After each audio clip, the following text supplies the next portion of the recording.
J'ai été très déchiré parce que j'étais pied noir et j'ai jamais renié mon origine pied noir, ni mes amis pieds noirs, ni ma famille, etc. Mais c'est vrai que je pensais que l'indépendance de l'Algérie était à la fois souhaitable et inéluctable. Et voilà, j'ai été au milieu de tout ça. C'est vrai que je disais pas grand-chose parce que j'avais 16 ans, hein. J'essaye aujourd'hui, dans la mesure de mes petits moyens, parce que je ne me mets pas tellement en avant, de faire en sorte que les points de contact entre l'Algérie et la France soient plus forts que les points de désaccord.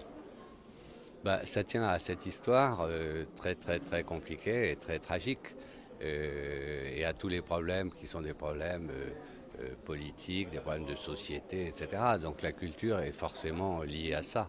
Cela étant, il ne faut pas exagérer parce qu'il y a beaucoup d'auteurs algériens qui sont publiés en France.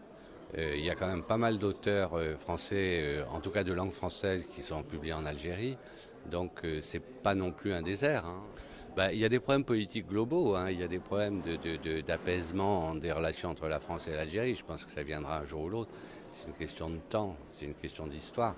Et puis il y a aussi beaucoup de problèmes, et on n'en parle pas souvent, il y a aussi beaucoup de problèmes matériels, économiques.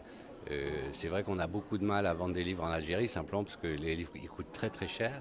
Il y a très peu de librairies en Algérie.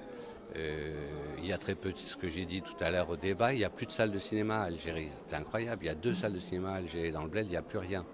Et donc, il y a un problème de circulation matérielle de la culture. Et naturellement, ben voilà, ça s'impose à nous, hein.